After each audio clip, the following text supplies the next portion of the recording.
हाम्रा smart capital गुरुका सम्पूर्ण दर्शकहरूलाई यस जानकारीमूलक भिडियोमा न्यानो स्वागत छ।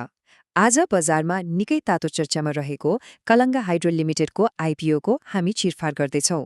कम्पनी कस्तो छ, रेटिङले के भन्छ अनि कति किता भर्दा ठिक होला? आउनुहोस् आधिकारिक सूचनाकै आधारमा यी सबै कुरा छर्लङ्ग पारौँ। ल अब सिधै विषयवस्तुमा प्रवेश गरौँ है त। आज हामी मुख्य गरी यी 5 कुराहरू हेर्नेछौँ: कम्पनी र आयोजनाको नालीबेली, शेयर बाँडफाँडको हिसाब किताब, महत्त्वपूर्ण मिति र लगानी सीमा, कम्पनीको वित्तीय अवस्था र रेटिङ, अनि अन्त्यमा आवेदन प्रक्रिया। पहिलो खण्डमा कम्पनी र आयोजनाको आधारभूत चिनारीबाटै सुरु गरौँ। पक्कै पनि मनमा एउटा प्रश्न उब्जिसक्यो होला, यसमा कसले लगानी गर्न पाउँछन् त? अनि यो आयोजना आखिर कत्रो स्केलको हो? लगानीको प्रतिफल सिधै आयोजनाको क्षमतासँग जोडिने हुँदा यो जान्नै पर्ने कुरा हो।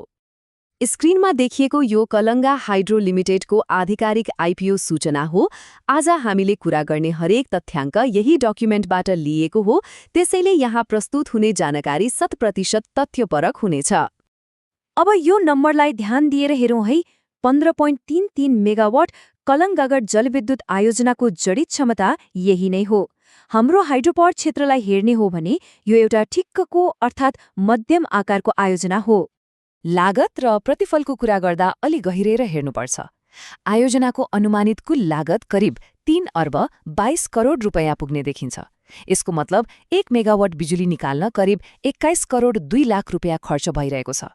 विवरण पत्रले देखाएअनुसार यसको साधारण लगानी फिर्ता हुने अवधि 9.29 वर्ष छ भने डिस्काउन्टमा लगानी फिर्ता हुने अवधि 18.01 वर्ष रहेको छ। यो डाटाले आयोजनाले कति समयमा आफ्नो खर्च उठाउँछ भन्ने प्रश्न पार्छ। अब लागौँ दोस्रो खण्डतिर, शेयर विवरण र बाँडफाँडको कुरा गरौँ। यो चित्रले शेयर बाँडफाँडको अवस्थालाई गजबले प्रष्ट पार्छ। कम्पनीले सर्वसाधारण चरणको लागि जम्मा 35 लाख किता शेयर बजारमा ल्याएको छ, तर सबै शेयर आम सर्वसाधारणले पाउँदैनन् नि।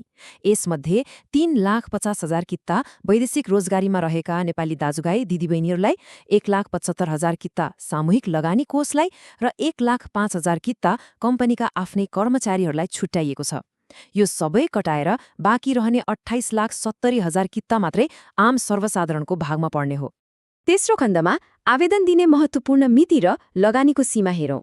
लगानीको दायरा एकदमै प्रष्ट छ। आवेदन दिँदा न्यूनतम 10 किता अर्थात् 1,000 रुपैयाँ त छुट्याउनै पर्छ। अधिकम 20,000 कितासम्म भर्न पाइन्छ। तर हाम्रो आइपिओ बजारको अवस्था हेर्दा 10 किता पर्नु नै चिट्ठा परे जस्तो हो। त्यसैले धेरैजसो दर्शकहरूले 10 देखि 50 किताकै हाराहारीमा आवेदन दिनुहुन्छ भन्ने लाग्छ। अब सबैभन्दा ध्यान दिनुपर्ने कुरा यहाँ छ। यो आइपिओ 2082 साल जेठ 8 गतेबाट खुल्दैछ। बजारमा डिमान्ड धेरै भयो भने यो छिटोमा जेठ 11 गते ब्याङ्किङ समय सकिएपछि बन्द हुनेछ। यदि आवेदन पुगेन भने मात्रै जेठ 22 गतेसम्म लम्बिने हो। त्यसैले 11 गते अगाडि नै आफ्नो आवेदन सुरक्षित गर्नु एकदमै बुद्धिमानी हुनेछ है। अब पालो चौथो खण्डको, कम्पनीको वित्तीय अवस्था र रेटिङ कस्तो छ त? भित्री कुरा बुझ्न यो प्रश्न सोध्नै पर्छ। कम्पनीको वित्तीय जग कत्तिको बलियो छ त? कम्पनीको नाफा, नोक्सान र प्रति शेयर नेटवर्थले नै यसको वास्तविक ऐना देखाउने हो। यहाँको यो तथ्याङ्क एकदमै रोचक छ। आर्थिक वर्ष 2079-80 मा प्रति शेयर नेटवर्थ 100 रुपैयाँ 24 पैसा थियो, तर आर्थिक वर्ष 2080-81 को वास्तविक डाटा हेर्दा यो अलिकति घटेर 98 रुपैयाँ 75 पैसामा झरेको छ।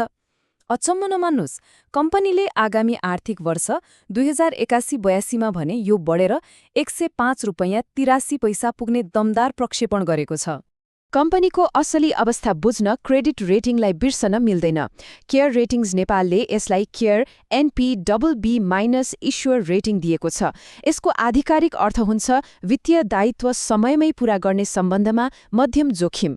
हामीले यहाँ कुनै पक्ष लिने वा यो राम्रो अथवा नराम्रो भन्ने कुरा आउँदैन, तर यो रेटिङले जोखिम कति छ भनेर तौलिने एउटा गतिलो आधार बने पक्कै दिन्छ। अन्तिम तथा 5औं खण्ड, आवेदन कसरी दिने? बजारमा यो आइपिओ अहिले खुलिसकेको छ है। के यहाँहरूले आवेदन दिइसक्नुभयो त? यदि मेरो शेयरबाट फर्म भरिसक्नु भएको छ भने भिडियोको तल गएर च्याट्ट अप्लाई भनेर कमेन्ट गर्नुहोला है। कतिजना सक्रिय हुनुहुन्छ हामी पनि त हेरौँ न। आवेदन दिने तरिका एकदमै सजिलो छ। पहिलो चरण, आफ्नो मेरो शेयर खातामा लगइन गर्ने वा सी आसपास सेवा भएको ब्याङ्कमा जाने। दोस्रो, खुलेका आइपिओको सूचीबाट कलङ्गा हाइड्रो लिमिटेड छान्ने र कति किता भर्ने हो त्यो लेख्ने। अनि अन्तिममा आफ्नो सीआरएन नम्बर र पिनकोड राखेर कन्फर्म गरिदिने। यति भएपछि काम सकियो। यो सम्पूर्ण आइपिओ निष्कासनको मियो भनेको सानिमा क्यापिटल हो। बिक्री प्रबन्धकको रूपमा यसले काम गरिरहेको छ। यदि अझै विस्तृत विवरण पत्र पढ्ने रुचि छ भने सानिमा क्यापिटल वा नेपाल धितोपत्र बोर्डको वेबसाइटमा गएर मज्जाले हेर्न सकिन्छ। हामीले आयोजनाको स्केल, नेटवर्थको उतार चढाव र BB- रेटिङ जस्ता सबै पाटाहरू केलायौं। अब पालो यहाँहरूको। यी सबै तथ्याङ्कलाई दाजेर हेर्दा के कलङ्गा हाइड्रो लिमिटेडको शेयरले पोर्टफोलियोमा ठाउँ पाउन लायक छ त? लगानी गर्नुअघि सधैँ आफ्नो तर्फबाट पनि गहिरो अनुसन्धान पक्कै गर्नुहोला। आजको यस प्रस्तुतिबाट म बिदा हुन्छु। हाम्रो स्मार्ट क्यापिटल गुरुका जानकारीमूलक सामग्रीहरू हेर्दै गर्नुहोला। नमस्कार।